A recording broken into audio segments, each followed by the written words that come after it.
به دنیا څنګه سميږي ما او تا به د ځان شروع کوو بیرته به د دنیا به بیرته سميږي او دا تاسو ته پته دا زما استاد سمیدل دا خبره بتاتا بعید ښکاریږي یو سړی په دنیا کې چې سمو هغه څوک محمد صلی الله علیه وسلم هغه چې سمونو پر ټوله دنیا کې خسته انقلاب خو هغه په کومه زمانه کې راغله رب العالمین دا هغه په باره کې فرمایي لتنذر قوما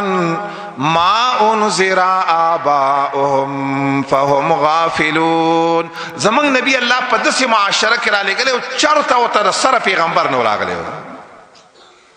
خو هغه ټوله معاشره چې سم شولا ولی سم شولا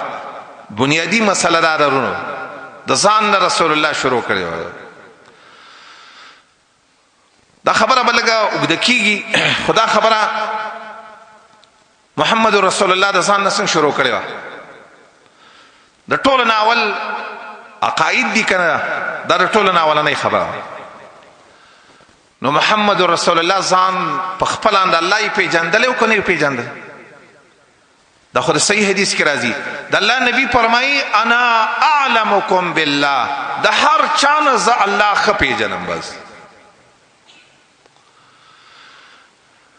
نو ټولو ناول عقاید دي عقاید پر رسول الله کې اولی د خپل ځان اصلاح پس سره کړي او پس یې عقیدو الله ایمانو ملائکه منل رسولان منل روز د اخرت منل تقدیر منو کتابونه منل وس وخت کې اول بزوانا انقلاب د دین شروع کی څنګه اول به ما او ته عقاید صحیح زدکو صحیح عقیده ډیر خلک دي غریبانان هغه یې عقیده نه پیژني بس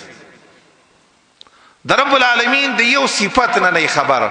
ملائکه نه پیژني کتابونه نه پیژني یو چانه چاته پوس کړو چې استاد امام سنوم دی هغه ته غریب د خپل کلی د مولوی صاحب نوم ویلو دا هغه ذهن کې دا و چې امام غنی دی امام دا یادې لګ